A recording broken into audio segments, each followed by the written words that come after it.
공항에서 슬리퍼에 낡은 백팩을 메고 걷는 남자가 있습니다. 야구 모자를 쓰고 이코노미석 탑승권을 들고 있죠. 대학생처럼 보이는 이 남자, 사실은 회사 3개를 소유하고 은행에 수백억 원을 가진 부자입니다. 놀랍죠? 근데 이런 사람들이 생각보다 정말 많거든요. 워렌 버핏은 200조 원의 자산을 가졌지만 1950년대에 산 집에서 여전히 살고 있고 2020년까지 20만 원짜리 노키아 폴더폰을 썼습니다. 마크 주커버그는 수년간 같은 회색 티셔츠만 입었고 이케아 창립자 잉바르 캄프라드는 이코노미석을 타고 20년 된 볼보를 몰았어요. 이들은 가난해서 그런 게 아니에요. 의도적으로 그렇게 사는 거죠. 반대로 명품 로고가 크게 박힌 옷을 입고 고급차를 모는 사람들도 많습니다. 근데 이상한 건 이렇게 부를 과시하는 사람 중에 실제로는 부자가 아닌 경우가 더 많다는 거예요. 연구에 따르면 명품에 가장 많은 돈을 쓰는 계층은 상류층이 아니라 중산층이거든요. 왜 이런 일이 벌어지는 걸까요? 오늘은 진짜 부자들이 가난한 척하는 이유와 그 이면의 심리, 그리고 이 전략이 우리에게도 도움이 될 수 있는 이유에 대한 이야기입니다. 부를 과시하는 것은 위험을 부릅니다. 협상 테이블에 롤렉스를 차고 명품 정장을 입고 나타나면 상대방은 당신이 더 많이 낼 수 있다고 판단하고 가격을 올리죠. 소셜미디어에 자신의 재산을 게시하면 가짜 친구들과 기회주의자들이 몰려들고 심지어 범죄의 표적이 되기도 합니다. 2016년 킴 카사디안은 자신의 보석 사진을 인스타그램에 올린 후 파리 호텔에서 총구를 들이댄 강도를 당했어요. 2020년 래퍼 팝스모크는 선물 받은 가방을 자랑하다가 우연히 자신의 주소를 노출했고 그날 밤 집에서 총에 맞아 사망했습니다. 이게 과시의 대가인 거죠. 버핏이나 주커버그 같은 억만장자들은 이미 유명하니까 누구나 그들이 부자라는 걸 알고 있습니다. 하지만 이미지를 단순하게 유지함으로써 불필요한 비판과 시기, 드라마의 표적이 되는 걸 피하는 거예요. 화려한 부를 과시하면 사람들이 카사디안 가족처럼 당신을 주목하고 이야깃거리로 삼죠. 세무 당국도 과시하는 사람을 좋아합니다. 많은 나라에서 화려한 생활은 세무조사의 빌미가 되거든요. 세무감사관들은 가장 큰 소리로 자랑하는 사람을 추적하는 걸 좋아해요. 부자들은 세금을 정말 싫어하니까 이런 주목을 피하려고 하는 거죠. 그런데 이건 단순히 돈 문제만이 아닙니다. 자유에 관한 문제이기도 해요. 모두가 유명해지고 싶어 한다고 생각하지만 많은 유명인들은 명성의 가장 나쁜 점이 사생활을 잃는 거라고 말합니다. 2003년 마이클 잭슨은 플로리다의 한 슈퍼마켓 전체를 몇 시간 동안 임대했습니다. 평범한 사람처럼 쇼핑하는 게 어떤 건지 다시 느껴보고 싶어서였어요. 그는 직원과 친구들에게 돈을 주고 일반 쇼핑객처럼 행동하게 했죠. 카트를 밀고 선반에서 물건을 집어 올리면서 그저 평범함을 느끼고 싶었던 겁니다. 레이디 가가, 제인 말리크, 다니엘 레드클리프, 빌리 아일리시 모두 명성의 일부를 후회하며 더 평범한 삶을 원한다고 말했어요. 유명해지고 부자가 되면 인생이 황금빛 감옥으로 바뀔 수 있거든요.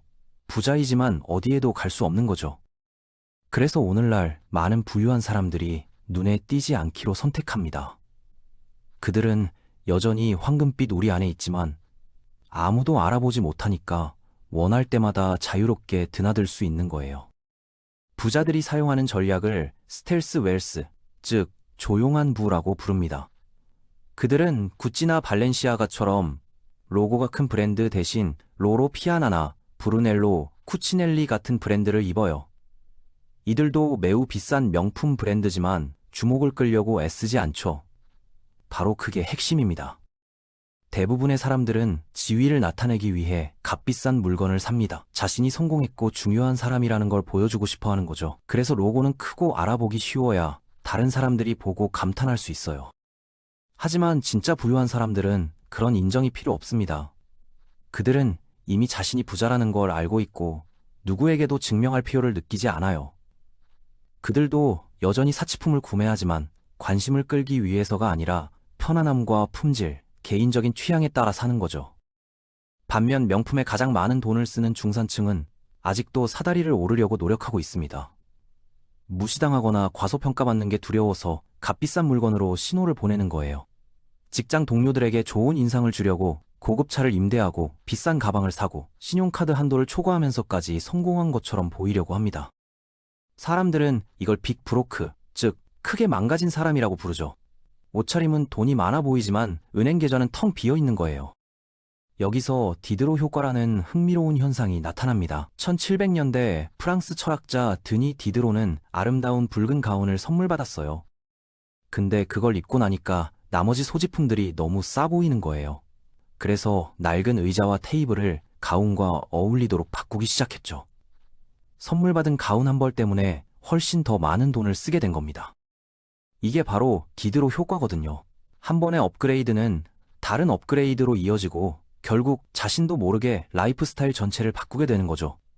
새 재킷을 사면 낡은 신발이 어울리지 않아 보이고 새 휴대폰을 사면 오래된 이어폰이 싸 보이기 시작해요. 더 위험한 건 일단 더 높은 수준에서 생활하기 시작하면 그게 새로운 일상이 된다는 겁니다. 예전에는 밖에서 식사할 때 10,000원 한도를 정했는데 보너스를 받아서 30,000원짜리 식사를 한두 번 하다 보면 뇌가 적응해버려요. 이제 30,000원짜리 식사는 더 이상 사치가 아니라 당연한 일처럼 느껴지죠. 갑자기 20,000원짜리 식사도 싸게 느껴지고 이게 바로 생활 수준 인플레이션이 일어나는 방식입니다. 심리학자들은 이걸 쾌락의 쳇바퀴라고 부르는데 점점 더 많은 돈을 쓰고 점점 더 많은 걸 기대하지만 행복은 결코 오래가지 못하는 거예요. 그래서 많은 부유한 사람들은 이 함정을 완전히 피합니다. 가난한 사람들은 다른 사람들에게 좋은 인상을 주려고 사치품을 사는 반면 부자들은 자유를 사는 걸 선호하죠. 근데 이 전략은 억만장자만 쓸 수 있는 게 아니에요. 당신도 지금 바로 사용할 수 있거든요. 가난한 척하거나 그저 과시하지 않기로 선택하는 것만으로도 유리하게 작용할 수 있습니다. 눈에 띄지 않게 지내면 사람들이 당신에게 많은 걸 기대하지 않아요. 과소평가받는다는 건 실제로 숨겨진 이점이 될 수 있죠.